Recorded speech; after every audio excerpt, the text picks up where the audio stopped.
آپ یہ دیکھیں کہ جب میں نے آج سے 5 دن پہلے 6 دن پہلے جب بھی میٹنگ کی پرائیویٹ اسکول کے اونرز کے ساتھ، انہوں نے فلیٹ آؤٹ کہہ دیا کہ ہم نے کوئی ڈسکاؤنٹ نہیں۔ آپ ذرا یہ صرف دیکھیں کہ ان حالات میں یہ ملک کے اندر جنگی حالات ہیں، جنگی حالات ہیں یہ، اور اس میں بھی وہ جن لوگوں نے ان کو ارب پتی بنایا ہے، جن لوگوں نے ان کو کروڑ پتی بنایا ہے، ان کو وہ ریلیف دینے کے لیے تیار نہیں۔ ان ماں باپ کو آپ سب نے، ہم سب نے مل کے ان کو ارب پتی اور کروڑ پتی بنایا ہے، اور وہ ریلیف دینے کے لیے تیار نہیں۔ سو میں آپ کو اتنا بتا دوں، آپ نے جو کہا ہے میں پیرنٹس کو آج کہہ دوں، ہم 1 ہفتہ دے رہے ہیں، ڈیٹ آپ نوٹ کر لیں، ریوائز فی چلان جو ہے وہ اسکولز بنا کے بھیج دیں۔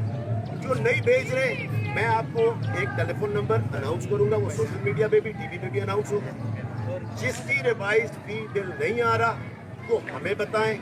کسی پیرنٹ کو ابھی پے فی کرنے کی ضرورت نہیں ہے جب تک اس کے پاس ریوائز چلان نہیں ہے۔ میں آپ کو بتا رہا ہوں گی، سب سن لیں، جس کے پاس ریوائز چلان نہیں ہے وہ فی مت پے کرے۔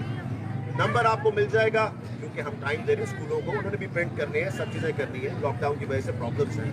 میری ریکویسٹ ہے پرائیویٹ اسکولس کو، پرائیویٹ اسکولس کے اونرز کو، خدا کا واسطہ رحم کرے لوگوں پہ۔ انہی لوگوں نے آپ کو، جو آج آپ بنے ہوئے ہیں، انہی لوگوں نے بنایا آپ کو۔